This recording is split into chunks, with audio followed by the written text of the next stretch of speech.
मैं धन्यवाद अपने लक्ष्मण लिखला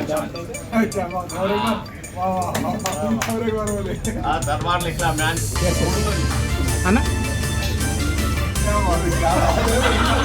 गौड़ संगम के और निर्मल डिस्ट्रिक्ट के रामकृष्ण जी डॉक्टर साहब మా దగ్గర ఉన్నారు. अनुराध अक्का गौड़ संगम के महिला अध्यक्ष सुदर्शन जी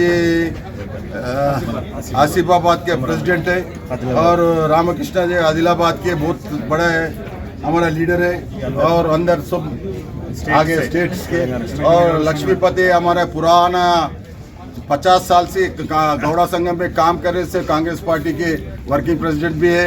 हम लोग सब मिल के आज ఇండియా మే సో అలగ్ అలగ్ నామ్ సే తెలుగులో చెప్పాను ఇండియా ఇవాళ తీసుకోవడం జరిగింది. మేము 7 ఏళ్ల సంది కష్టపడి అన్ని రాష్ట్రాలు తిరిగి అన్ని డిస్టిక్లలో తిరిగి అన్ని హెడ్ క్వార్టర్స్ తిరిగి అందరినీ గీత కార్మికులు ఒక దగ్గర తీసుకురావడం జరిగింది. అదేవిధంగా ఇవాళ డిసిషన్ తీసుకున్నామంటే తాడీ బోర్డు ఒకటి పామ్ బోర్డు అనేది ఒకటి సెంట్రల్ గవర్నమెంట్ చేయాలి. ఎట్లయితే కోకోనట్ బోర్డు ఉందో అదే విధంగా తాడీ బోర్డు చేయాలని చెప్పడం జరిగింది. అది central minister morning Sripathi Nayak గారు రావడం జరిగింది. అదేవిధంగా పొన్నం ప్రభాకర్ గారు మినిస్టర్ గారు Telangana minister backward class and transport minister గారు రావడము చాలా సంతోషంగా మన గౌడ సోదరులు ఇండియాకి వెళ్ళి వచ్చిన చాలా హ్యాపీగా ఉండే. అదేవిధంగా ఈవినింగ్ కూడా కృష్ణయ్య గారు ఎంపీ గారు ప్లస్ మహేష్ కుమార్ గారు పిసిసి అధ్యక్షుడు కూడా రావడము వాళ్ళు కూడా కోఆపరేషన్గా డెఫినెట్గా మనం ఎమ్మడి ఉంటామని చెప్పడం జరిగింది. అదేవిధంగా మేమంతా ఒక యూనిటీగా ఉండి ఢిల్లీ లోపల ఒక పెద్ద ఎత్తున గౌడ గర్జన అనుకోండి అక్కడ చేయాలని 2 లక్షల మందితో ఇవాళ డిసైడ్ అయింది మార్చి లోపల.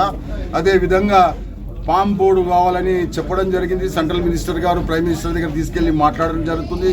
1 ఎకరం జాగా ఢిల్లీలో కావాలని కూడా గవర్నమెంట్ ల్యాండ్ అలాట్మెంట్ చేస్తే వితిన్ 3 ఇయర్స్ లోపల బిల్డింగ్ కడతామని చెప్పడం జరిగింది. కూడా అది కూడా మార్నింగ్ ఇవన్నీ డిసైడ్ అయ్యాయి.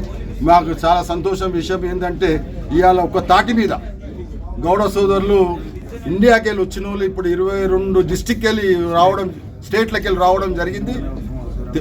తెలంగాణ గౌడ సంఘం ఆధ్వర్యంలో జరిగింది. అదేవిధంగా మేము చాలా సంతోషంగా మా తెలంగాణ గౌడ సోదరులందరూ కూడా హ్యాపీగా ఉన్నారు. Thank you.